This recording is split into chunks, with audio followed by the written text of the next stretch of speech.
Hi, this is Ned Siegfried from Siegfried and Jensen.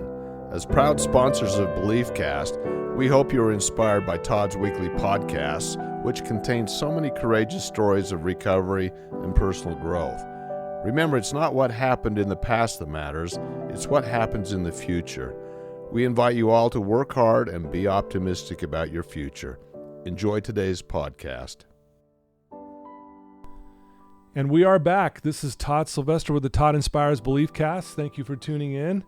You guys are in for a treat today. I'm telling you what, I know I say this often, but man, it's amazing the people that I have on this show. It just blows my mind. And it just makes me realize how amazing people are and how they fight through, adversity and triumph over the things that are in their way. And it just inspires all of us that we can get through the things that we're going through. I want to thank you for believing in me and tuning in week after week and sharing these episodes. I do need to give a shout out to our sponsors, Siegfried and Jensen, Wasatch Recovery, Thread Wallets, and then the music, as always, at the beginning and at the end of this podcast is by my good friend Paul Cardall. He's an award-winning pianist and an amazing human being, and I'm so grateful that he lets me use his music.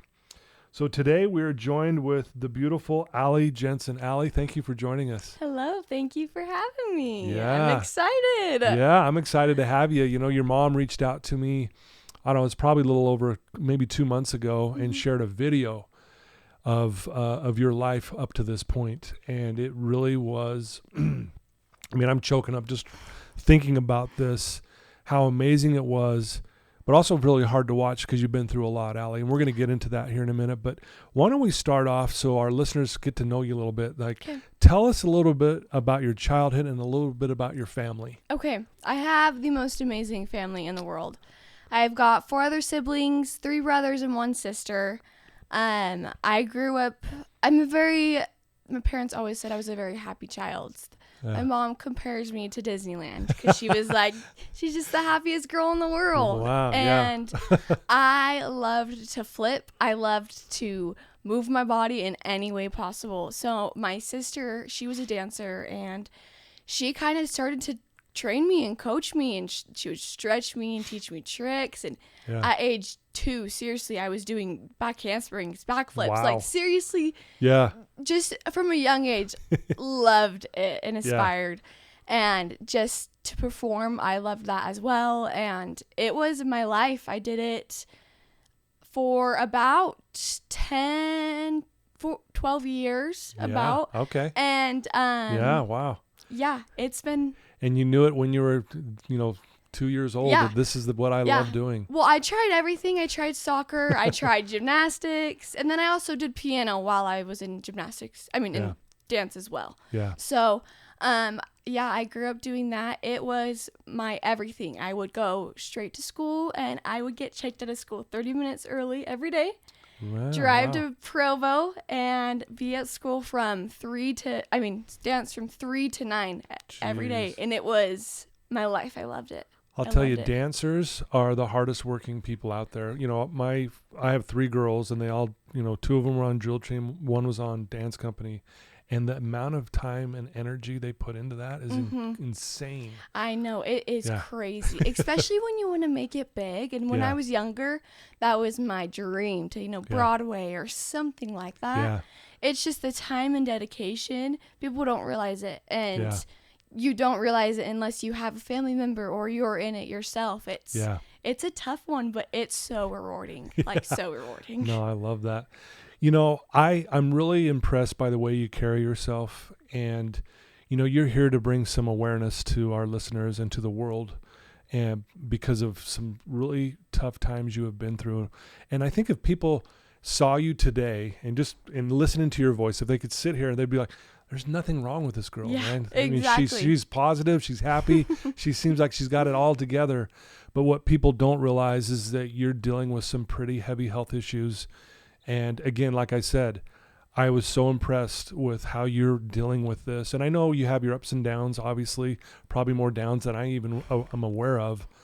But you're here to bring some awareness around vascular compression. Yes. And so what I'd like to do is maybe explain to our listeners what that is. And then let's go back to age 11 when things started to go maybe in a different direction that you weren't expecting? Okay. So vascular compressions, it's like an umbrella. Usually if you have one, you usually have a few. Some people have just a few. And that at first was technically called rare. And now it's becoming more common. Okay. We're starting to realize what I'm at. I have all compressions and we're still finding more. That's rare, but compressions itself isn't. So it's like a hose. So if a hose gets kinked, water can't get through, right? Yeah. So if a vein gets kinked, your blood can't get through. Okay. So you're not getting blood to certain organs. So like my renal vein was compressed, so I wasn't getting blood flow to my kidney. So they cut out my renal vein and moved my left kidney to my hip. So that's, for example, like they have to rearrange and kind of put your body in different places. Like rearrange the plumbing, so to speak, right? Because Exactly. To make sure it's flowing correctly. Yes, exactly. Gotcha. And after you find one, usually you find another. It's kind of like one pops up after another. And so that's kind of how I've been dealing through since age 11 to 19. And what kind of causes it all, they don't know anything at all. Yeah.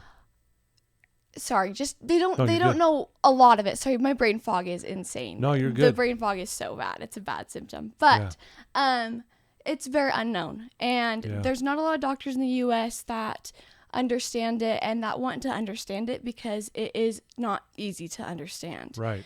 And there is quite a few, but like I can count them on my hands. And it's sad that I am seeing so many people deal with it and they can't find doctors, they can't find resources to help them, and it's so hard to watch. And sorry, I'm getting kind of off topic. No, you're good. Well, why don't we do this? So you grew up dancing, you're this powerful, happy Disneyland kid. Yes. You know, everything's going in a good direction and you're just loving life as a kid. That's just what we do, right? Yeah. At age 11, between ages 11 and 12, you started experiencing some things. So why don't we start from there? Like what happened at age 11 that you noticed that was going on? Okay. I started peeing so much. Okay. Like so much. We were like, what is going on with me? My family would be so mad to do road trips with me because we gotta stop every 5 miles. Literally like once an hour. I'm like, I gotta go again. So that was the first symptom. And we started to realize, you know what, this is kind of not normal. Maybe there's some like diabetes or something going on. So we go to primary care, do the basic testing, and everything's totally fine. I was still dancing, 35 hours a week at the time. It was my life. Wow. Wasn't changing it. That was everything I wanted to do. Yeah. Oh yeah. And I was not going to change it. And so I made it work. And then I started to get just some pelvic and abdominal pain. Not enough to limit me from dancing, just here and there. That ended up increasing where I would have to miss dance, and that's not me. So it just started because you've never missed dance because that's your passion. Yes, exactly. So when we started to see that, we knew something was up. We decided to take me to a urologist, and did the basic testing. He's like, you're good. And then he thought of one disease called interstitial cystitis that I was diagnosed with, and that I did a procedure every 3 months. Okay. I went under anesthesia. Wow. And they put a medication in my bladder, cracked the lining, made it bleed, and hopefully I could hold my pee for longer. Yeah. So that would help me. We did that 9 times. And then we realized this is not working, so we went to a different urologist.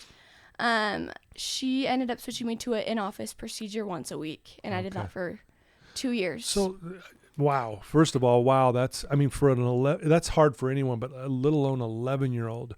So how was your like mental and emotional state at this time as you're dealing with something as a kid? You're going, what is going on? Honestly, at that time, it was hard but I was still happy. Like I was still enjoying life. Yeah. And I was functioning. Mm-hmm. And I look back at that, and I would do anything to be where I was then. Okay. Wow. Sorry, there's going to be a lot of tears. I'm kind of... That's why I've got the tissues next to you. Please, this is a safe place to cry. I'm still kind of fighting for my life right now, so it's, it's hard. But as 11-year-old, it is tough to realize that things are going to have to change. Yeah. And your life isn't going to be as normal anymore. I held on to dance for a while. I made it work. I would miss classes here and there. Till about 14, 15 years old. And I was going to doctors, weekly. I was in the hospital 3 or 4 times a week doing testing. I've done every testing known to man. Literally anything you can imagine, I've done. Just to try and figure out what's going on. Well, and also, correct me if I'm wrong, but doctors were even doubting you, like, hey, this is just something mental. Yes. And people even at some point maybe even thinking maybe she's a little crazy here. It's not, and you're thinking, am I going crazy? Because no, this is really happening. Is 100%. that part of the battle, right? Yes, that is one of the hardest parts about the battle is you are fighting for someone to believe you 24/7. And I'm 9 years in the journey, and I'm still I feel like I'm drowning, like just struggling for one person to listen to me still to this day. Yeah. And that is the hard thing about it. I want people to not feel like that. You feel alone, and you feel like invalidated, and you feel like you are going crazy, even though it's real. Wow. Yeah. Yeah. And it's the first thing they go to is an eating disorder, because my stomach started to hurt. I mean, when I was eating, it was hurting, and and you're thin, and they're I'm probably thin, thinking, I'm young, and it does look like that, and that's hard, and I know it's so real. I know that. Yeah. And I don't want to discredit those that do go through that. It's so real. But for me, that's not what was happening, and I have always been told that is what's happening, and I've tried everything. They've tried they said reprogramming your brain. That's what I had to do. And, just everything, every therapy that we could to, mentally fix me. We tried it, we tried it. Because you're thinking, well, maybe there's something to it. Yeah. I tried everything because I just wanted something to work. I wanted relief, and I wanted any answer, just any answer. Yeah. Wow. Yeah. So eventually you get to a point, and again, you're testing after testing, and all these different diagnoses that were off and not correct. And did this lead up to when you went to Germany for a surgery? So right before that, before we led up to that, I got introduced to a family in my same city, Draper, and there was a daughter that had the same thing. She actually was friends with my brother, and she told me at the beginning of my journey, like, this is what I deal with. I doubt you have this going on. This is rare, but like, this is what I deal with. Oh, wow. And our mothers connected from there on. Did that feel good, at least knowing that, hey, I'm not alone? Oh, 100%. I bet. 100%. It was like the first validating feeling I felt then. Like, it was everything for me. Yeah. And, so they first kind of guided us to go to the right doctors and the right surgeons. Usually what happens to someone who is in my situation, they have no direction, no guidance in where to go. So they kind of struggle just bouncing doctor to doctor, which I did 4 years, from 11 to 14, testing and asking doctors to believe me. But around age 14, she suggested I go see a surgeon here in Salt Lake, and he tested me for a compression, which I most certainly had, and then he sent me to a different surgeon in Connecticut, and I flew there and got surgery there. And then I still was doing horribly, and when you're told at the beginning of this, it's like, after this surgery, you'll be better, you're good, like, your plumbing will be fixed, your blood will be flowing, you're good. So describe the feeling, though. You're hurting. Like, what does it feel like for our listeners who may not know? Like, what did it feel like when you say you're not doing well? What does it feel like? Like physically and emotionally? Yes. So physically, when I get in so much pain, it's like one touch, one flick, one little thing is too much on my body. Oh, okay. So like when I have pain, my pain radiates everywhere.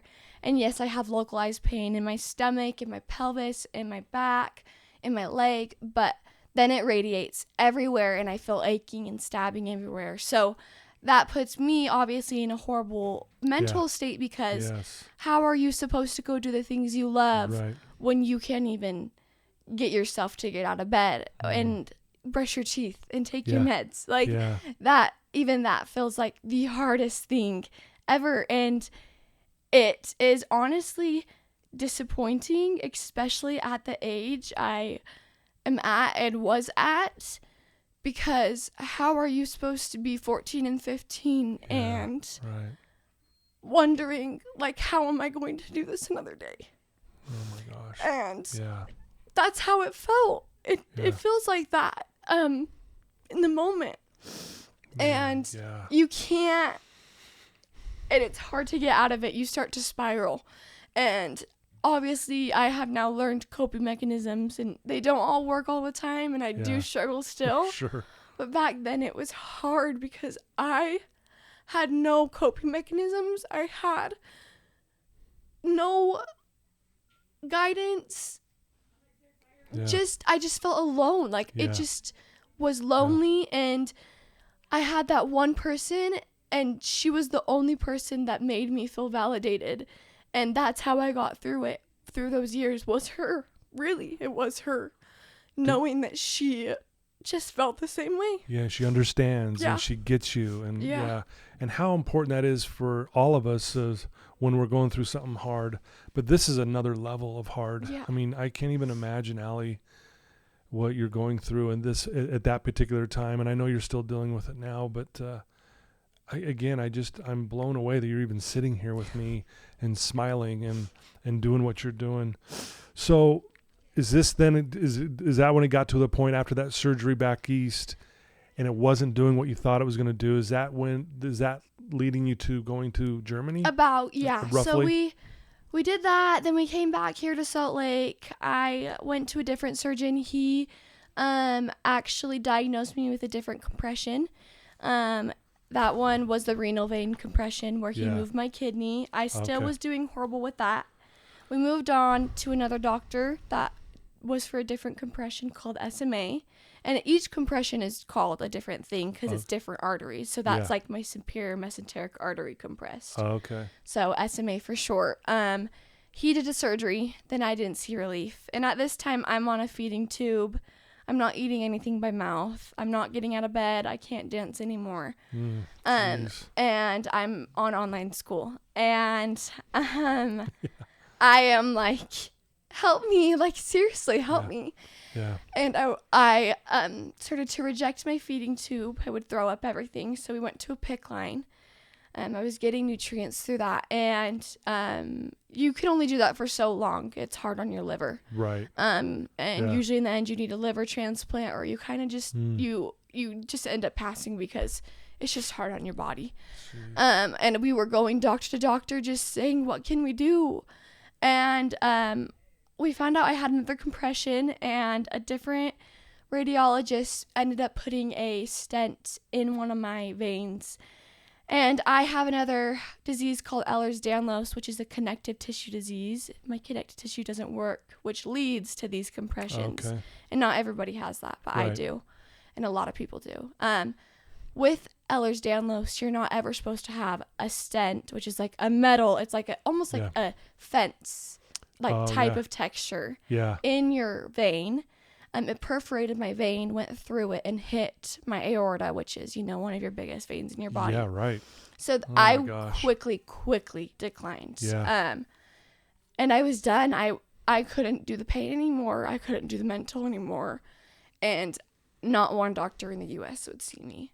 Everybody said I'm either going to die, I'm either going to lose a limb, or I'm a liability.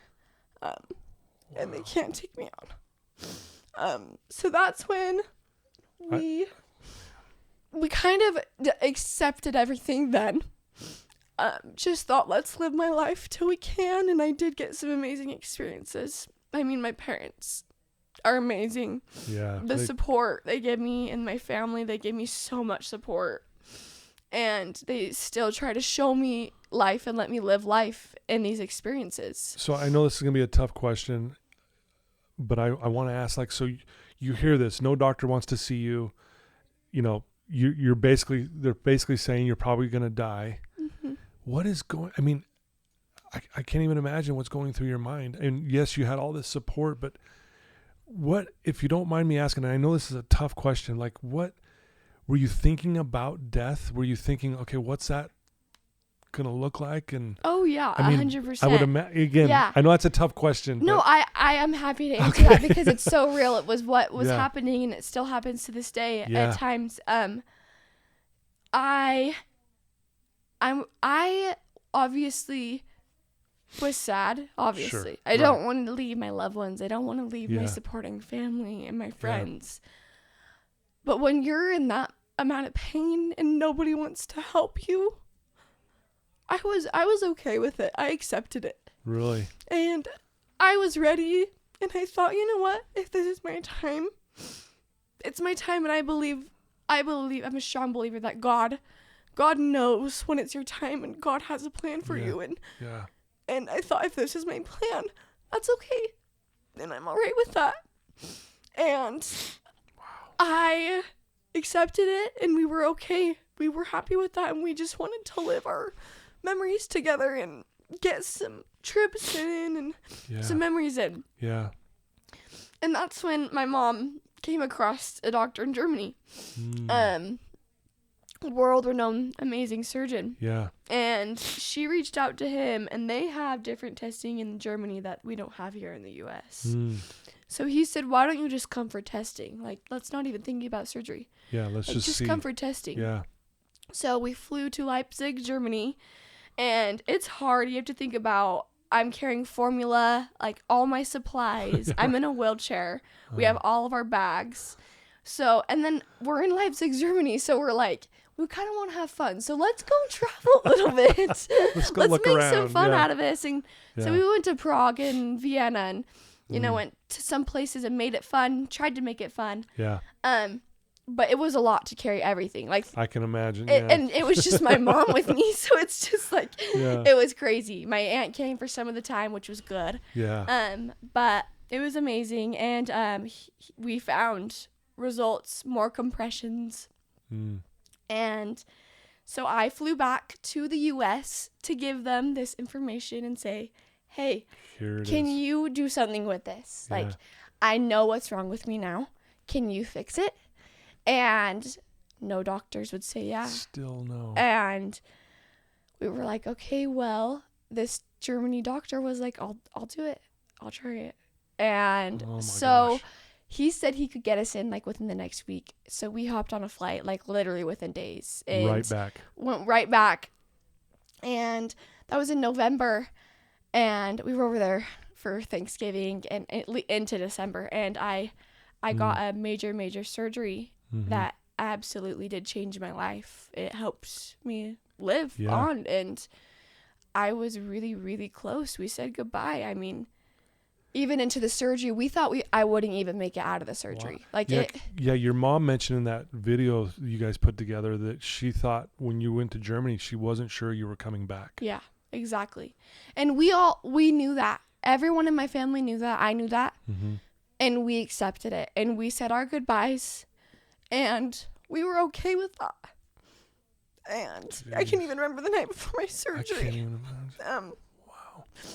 I just remember the calls from my family, just seeing how much they loved me and supported me. And, you know, I have so many angels, and I do want to talk about that. And that my angels were carrying me. And I just remember just thinking, you know, everything is going to happen. What's supposed to happen. And I'm going to be all right no matter what. Even if I do make it out. it'll be okay. And if I don't, that's okay too. So we were okay. We were accepting it, and we were all right with that. Yeah. And I remember waking up from surgery, and I'm like, what? Like, am I alive? Wow. So you were surprised. Yeah. Holy I was cow. like, there's no way. I heard my mom in the background, and I don't remember this. But I guess my mom, the surgery went on super long. It was like an 8-hour surgery, and Jeez. my mom wasn't getting updates, and I overheard my mom's voice in the back, and I just called out, Mom, where are you? I can hear you. And she heard me in the back and just came running back. I'm so sorry. No, don't be sorry. Holy cow. And it was amazing. It was amazing to be alive. Yeah. It really was. And then I mean, obviously, I don't even know what that's like, what that would feel like, but to be surprised that I'm here, I'm alive, I made it through that surgery, and I think you ate your first meal, and it was like, I had some French fries. You had some French fries. You finally got to eat something, like literally eat something that wasn't coming through a tube. Yeah. And so, and I think you even mentioned you had noticed, you had some scars on you from these surgeries because they had to cut you in several different areas. Oh, yeah. Yes. And I think you initially thought, oh, this is tough that I've got these scars, but then immediately went, I'm alive. Yeah. It's like, I look at them now, and it's amazing. Like, I can't be ashamed of them. I can't ever be afraid to hide them, because it shows that, I'm a warrior. I did this, and I still do this every day. Ooh, you are a warrior. Thanks. There's no doubt. That's a perfect word, a warrior. Well, I would love, if you're okay with it, you're talking about these angels in your life. Yes. Let's talk about that, because that stuff, I love talking about that. So I have a few amazing angels that I feel extremely connected with.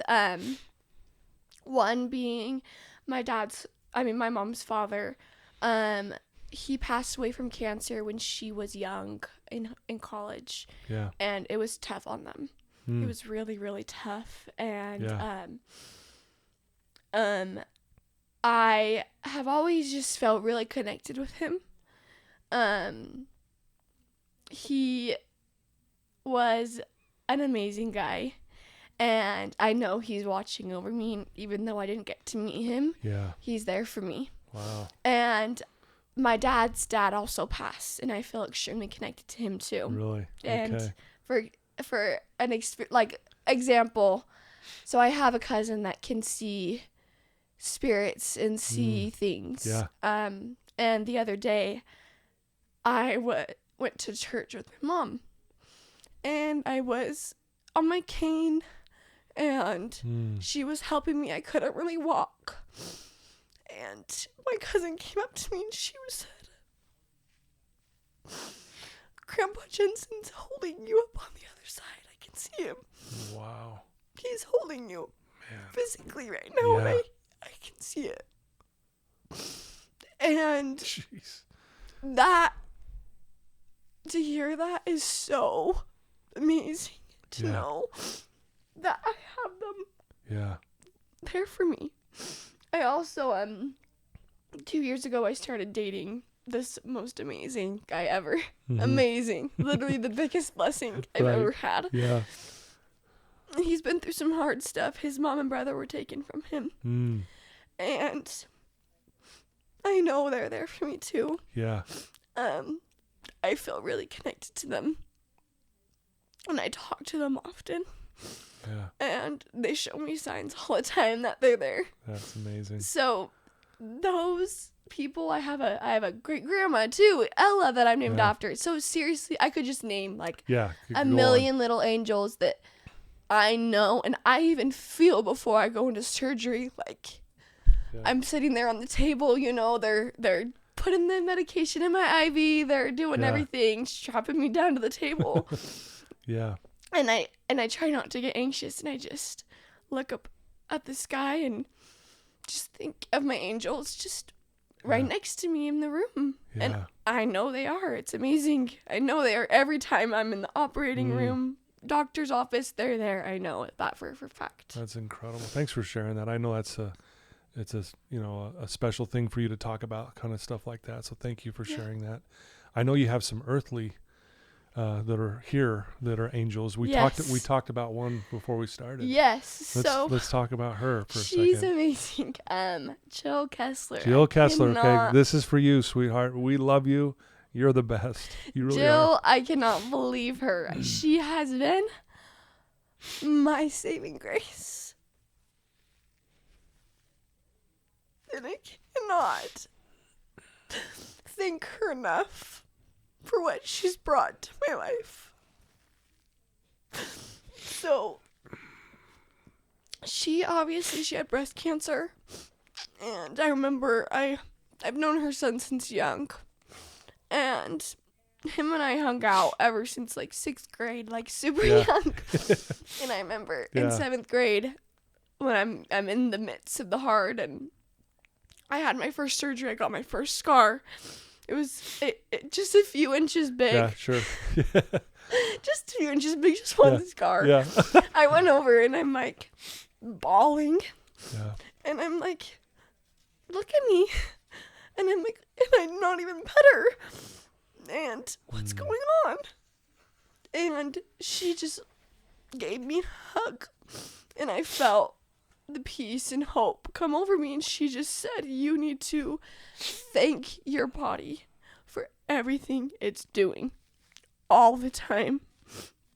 Wow. And that's the biggest advice I would give anybody. And it's helped me the most. I sit there in the mirror naked, seriously, and I say, thank you, stomach, for working when you can, or letting the tube feed me, or thank you for the veins that I can get fluids through, or thank you for the feet that can get me out of bed when I can get out, or just the small things like that help you feel more grounded and make you feel more at peace with things and okay with things. And when she told me that in that moment, it was like, everything's okay. I'm okay. Yeah. I'm all right. What a beautiful thing to teach you in the moment that you needed it the most. Yeah. Mm-hmm. Yeah, Jill truly is the best. And I mean, everyone who knows Jill would say she's the best. I know.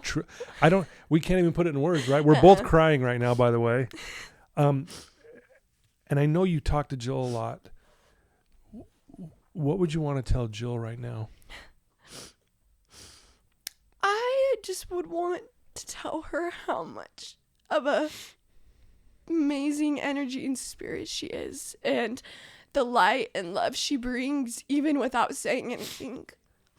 I mean, I saw her a couple days ago and I was in the dumps. I was really, really struggling. I said, Jill, I just don't know if I can do this anymore. I'm having a hard time. The pain is hard and nothing's working. I can't find answers. And she just gave me a hug and just said, I love you so much. And that's okay to feel like that. Yeah. And just that small little interaction, I was like, you are an angel. So I just want to say thank you for everything she's ever done, every advice. I mean, there's been times where I call her and I'm just like, help, please. Yeah. She comes to every hospital stay I'm in. She's really? there. Wow. Everything. She has been my rock. And I could not thank her enough for what she's brought to the table for me. Wow. We all need a Jill in our life. Oh, yes. For sure, right? Yes. Yeah. Well, we talked about this. She's been on this podcast before, and I was just blown away at her and just her wisdom and her love and compassion for people in general. I mean, just it exudes from her body. Mm-hmm. And like you said, she's an amazing energy. That's a great way to say it. Yeah, like she walks in the room, you just go bam, and I almost it's feel like wow. healed around her. It's like It's like such a healing, powerful, amazing energy. It's just, it's amazing. I love it. Thanks for sharing that. And I'm sure she'll really be happy to hear this when she hears it, right? Yeah. So you have this surgery in Germany. Things are looking like they're going in a good direction. You come back home. Yeah. Things are looking up. Yeah, we're doing great then. I'm eating. You're eating finally. I'm eating food and I'm stoked about it. I'm so excited. Stuff we take for granted. Yes. You're actually eating real food, which we take for granted. Eating food and drinking water. Yeah. Like, hallelujah. Thank you, God. Like, thank you. I was working out. And actually at that time, I graduated high school a year and a half early. And I just had graduated and I just was so proud of myself. I did it and I was like, I'm doing better. And I saw improvements for a couple months and I started nursing school and I was excited. I was doing good. Yeah. And until I wasn't, it seems about once a year, I get really, really bad. I get close to the veil a couple times. Really? So going back to where you're in the excruciating pain again and all that, so it like comes back. Okay. And usually it's a different symptom, different compression, different thing.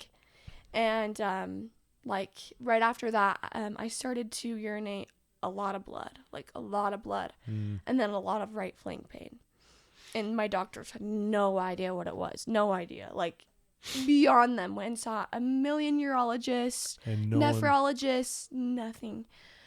My surgeon here, he said, well, let's just do an auto transplant. So let's move your right kidney to your hip and see if that helps. Maybe you have a compression somewhere that we don't know. So we moved my kidney and I actually saw some improvement. I stopped urinating blood and my pain went away. But then my eating pain came back. So whenever I ate or drank anything, it hurt. And then fatigue and then everything, all of that started rushing back. And in Germany, they did a surgery that they don't do a lot. I mean, it's he said he's never done the surgery. I was the first surgery he's ever done. Wow. And what was actually amazing about that is he woke up in the middle of the night right before my surgery and was like, I know what I'm going to do. And I've never done this before, but I know what I'm going to do. Really? And he came in the next day and was like, I've never done this before, but I've watched it and I want you guys to trust me. So he took my right vein from my saphenous vein from my right leg, made a graft across my pelvis from it, and put in this thing called a fistula at the beginning of it. And then that's how I get the blood up to my heart and head now, is through that vein. No way. And the fistula is hard. You put that there at the beginning when you usually close it. It's what keeps a vein open and patent when you first put it there. Yeah. But it was actually equalizing the pressure in my system and it was helping me. And so we decided to keep it open. Yeah, you thought, well, if it's working. Yeah, like let's try. And then I started to feel a lot of pain in my pelvis again. So we closed it partially. My surgeons went in and put a little string around it and just closed it halfway. And then I saw some improvement, and then I'm got bad again. And then I got really bad again. Probably back last June. I started to see decline in things. This fistula pain got so bad, horrible. And this Germany doctor was like, I don't know. And he said, just close it, shut it down, just take it out, or just shut the fistula down. Shut it down, yeah. And so there's no blood flow. And obviously we don't want to fly back to Germany. I mean, that's not obviously very realistic money-wise and just lifestyle-wise. For sure, yeah. And so we're just trying to figure it out. So my doctor goes in, my surgeon goes in, and he actually found an aneurysm in my fistula.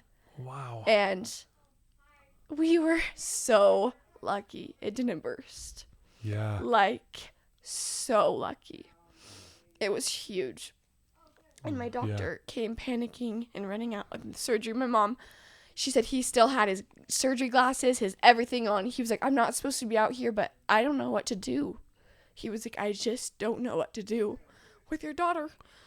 She has an aneurysm. You're kidding. And he said there's 2 options. We can try and just close it, or we can take it out and connect the vein, the saphenous vein in my pelvis, to your femoral vein in your leg. So 2 veins that are not supposed to be connected together.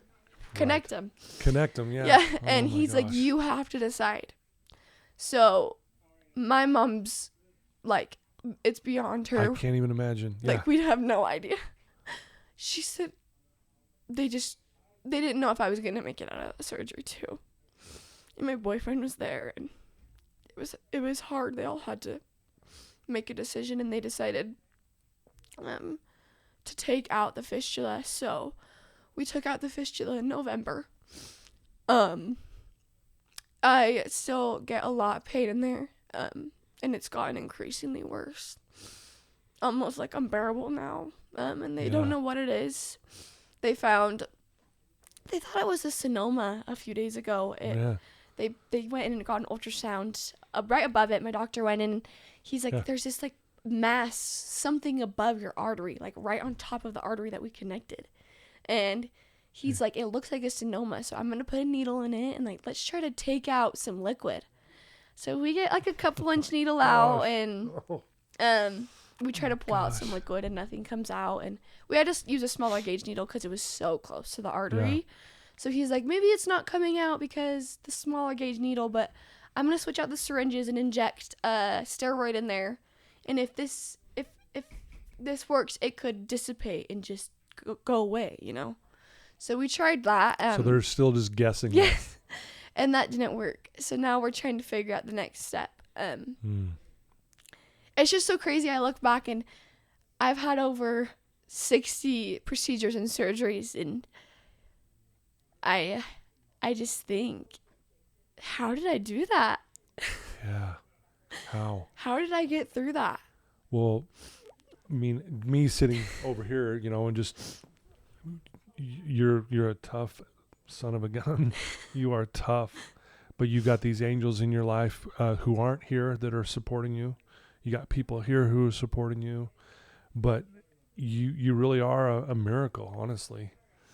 Exactly. You really are, and I say that with all the love and compassion I could show to you. Like, you really are, and you just prove how precious life is.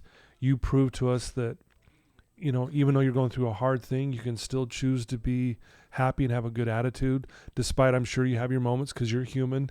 But overall, I mean, I guess one of the biggest questions that leads up to is, how are you doing this? Like, yes, you've gone through all these surgeries and procedures, but how are you handling this, like, mentally, emotionally, spiritually even? Mm-hmm. And how has faith maybe played a part in this? So, before I went to Germany, so I was about 16, almost 16 maybe, before then, I started to go to a counselor. We're like, let's get me in therapy. Let's figure this out. I'm really struggling mentally. Yeah. So I actually started to see a therapist at Primary Children's, and that works with sick and dying children, because we thought, you know, I'm dying, this is so we need to prepare me.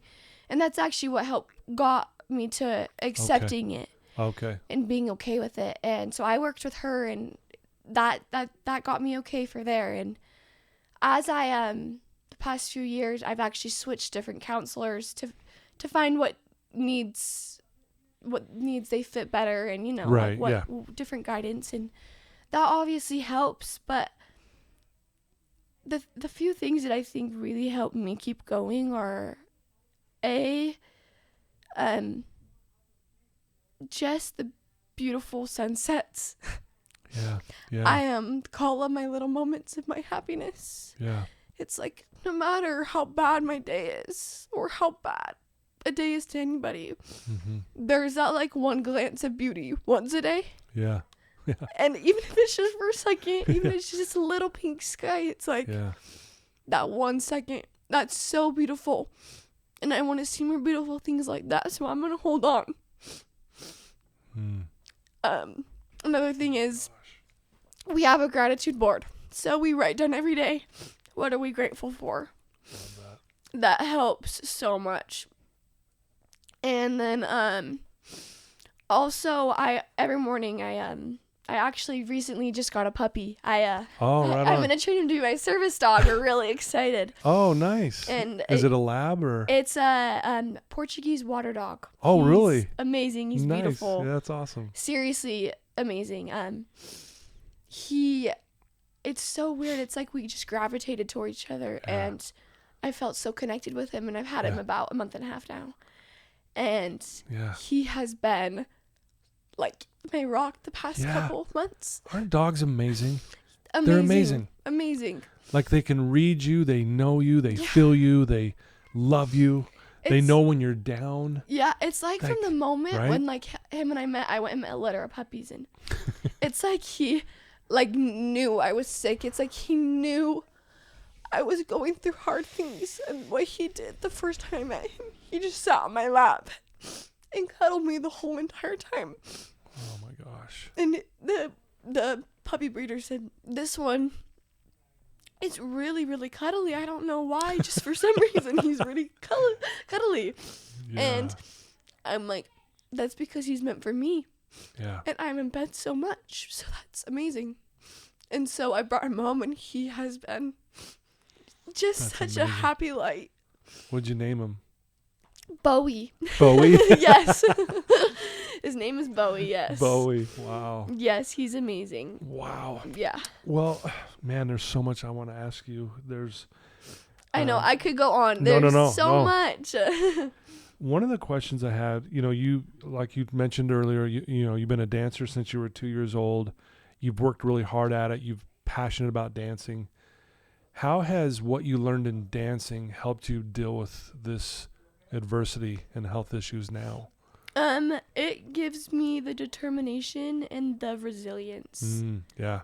I feel like as a dancer, you have to be determined and stay determined to be successful and to be good. Yeah. And I wanted to be good. And so I put in the work, and I wanted to do everything I could do to make it. And that helped me gain such an amazing perspective on life, just to apply that in every single aspect in your life, because no matter how determined, and if you put all your determination and you are resilient into everything you give, everything will work out the way it's supposed to. Yeah. And it will be in your best favor. Yeah. It will come out the way it's supposed to be because you gave your all. Yeah. And that's what I love. I love to say, I will try anything and everything. Yeah. I will try anything and everything, because it's like, if it's going to help me, I'll do it. Like, I do feedings all day, almost 24/7, like that's not fun. I'm on IV antibiotics for a kidney infection. That's not fun. Daily fluids through a PICC line. That's not fun. Yeah. But with like determination and resilience, it's like, it's okay. Like, it's all right that, the first 6 hours of my morning, I'm trying to get my meds in and get me hooked up and get my fluids in me. But it's definitely taught me to just keep my head focused and to just do it no matter what. There's no way around it but through it. And that's what it taught me for sure. Wow, that's an amazing answer. Thank you for sharing that. Powerful. I know I say this to my clients that I work with a lot, that life happens for us. I really do believe that. And it's hard to tell someone that when you're in the midst of the struggle. Yeah. Right? And you hear this, you go, well, thanks, Todd. That sounds great. Appreciate it.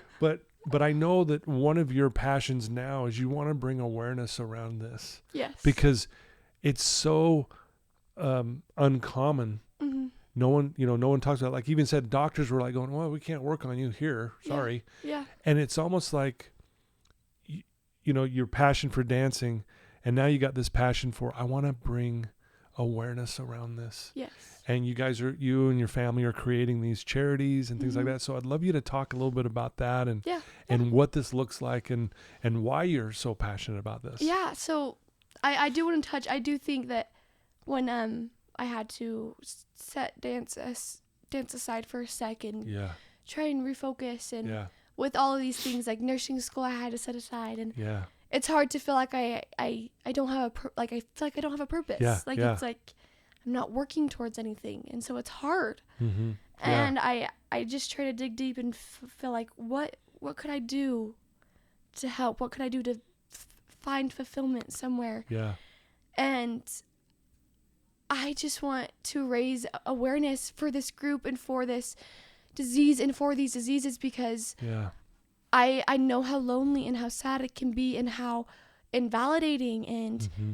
it's just so sad the places that you can get from not having answers and from being dismissed. Yeah. I mean, there has been multiple patients that have taken their lives because they have doctors saying it's an eating disorder or this is in your head. So it's serious. I mean, we are seeing this often. And so when I hear that, I just have such a passion to let's educate these doctors. Let's help these people. Let's help these people find resources and give them the doctors and the information that they need to get through it. Yeah. So they don't have to take their lives and sit in pain and think about, oh, well, should I sit in pain for another day, or should I take my life, or do I need to sit? I'm going to be sitting in pain my rest of my life and not have answers for the rest of my life. Like, that is the loneliest feeling in the world. I can't even imagine. Yeah. And so my family, we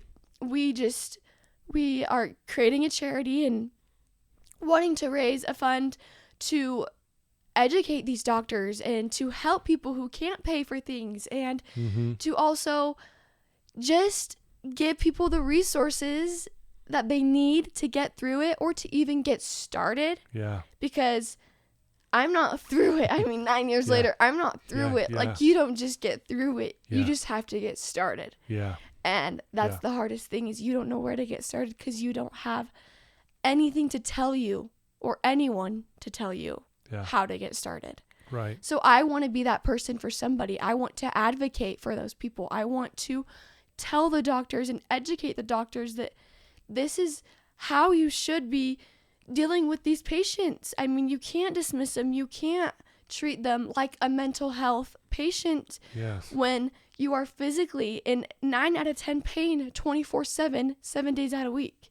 7 days of the week. Yeah. That's better. Yeah, that's we knew what you meant there, but yeah, I mean, well, and it's like when you found out that other girl in Draper had the same thing, how that just felt so comforting just to know that you weren't alone. Yeah. And I think that's what I'm hearing you. It's like people, hey, you're not alone in this, and we can talk about these things, and we can help support, and I'm so glad you're going to be doing those charities, because I think especially you've realized going through this that, man, there's so much, lack of knowledge and unawareness around all this. Yes. And I am excited too. My doctor will be doing a charity as well, and nice. He'll be raising money to help the doctor standpoint as well. So that will be very helpful. So I'm excited to bring awareness for that as well, and to educate doctors. And here in Salt Lake, we have a few girls that have some pretty complex things. There's 4 girls that have the really complex things that my doctor cannot figure out. Figure out. Yeah. He's like, you guys are just my headache. Yeah, right. But we all are really close. Yeah. Close-knit, talk.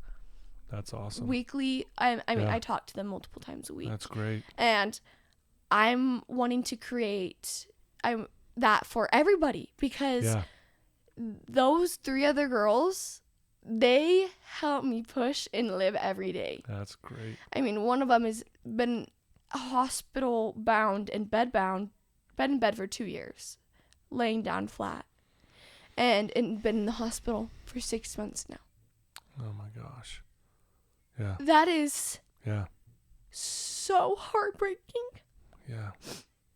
Especially to know that I know what she's physically going through. Yeah, you know what she's going through, yeah. And so I just want to create this amazing community and create this family of people to help them, and so we can all feel supported and lifted and guided. And I want us to have this amazing energy and spirit and have this faith of we're gonna be okay. We're okay. We can have hope. We can trust God. We can believe in God, because in these hard times, it's hard to be like, why me? Like, if God's real, then why would he put this in my life? Why would he make me feel like this 24/7? Yeah. So it tests your faith so hard. Oh, man. And you are like, heck life. Yeah, right. Really, you get to like, sucks. What is this life thing?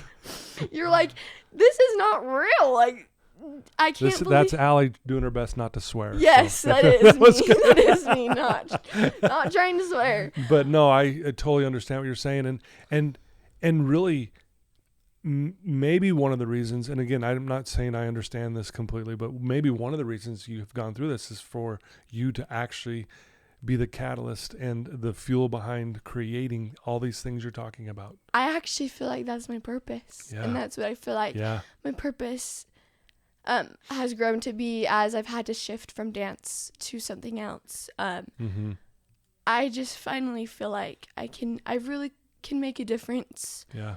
And I want to make that difference. And I have the determination and resilience for that. And my family does too. So we will fight until we make a difference. Yeah. And so I'm so excited to help someone, to give them a little hope, to help them believe in God a little more, to help them have the faith. I'm excited to make a difference in one person's life. Yeah. Well, a lot of people are hearing this right now, and I guarantee you it's making a difference, because anyone listening to this who has a heart will feel your love, your passion, even your pain, and be blown away by, again, the way you carry yourself. It really is like, Thank you. I mean, I almost am not worthy to be in this room with you. Seriously. Oh my gosh. It feels that way. Even. Well, again, because, I find me complaining about things, and I sit there and, why am I complaining about this? It's nothing. It's like literally nothing.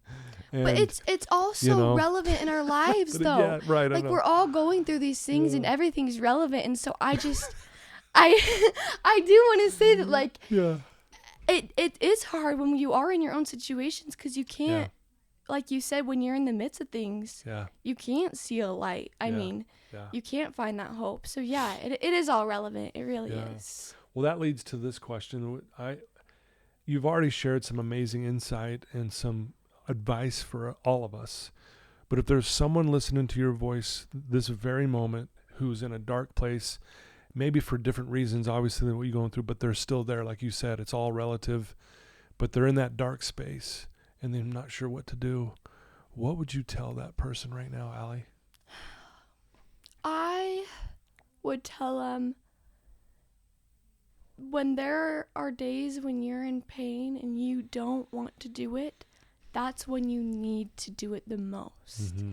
So get outside and live through the pain. And that's when you can find the hope, because when you're stuck inside yourself and in your head, and say, I'm in bed and I'm in so much pain, I'm struggling mentally, I can't find answers, I'm not seeing any improvement, my pain is 9 out of 10, and then I think, you know what, I'm just gonna get bundled up and I'm gonna take my dog in the backyard and play with him for an hour. And that usually can bring me to do 1 more hour of the day, or 2 more hours of the day.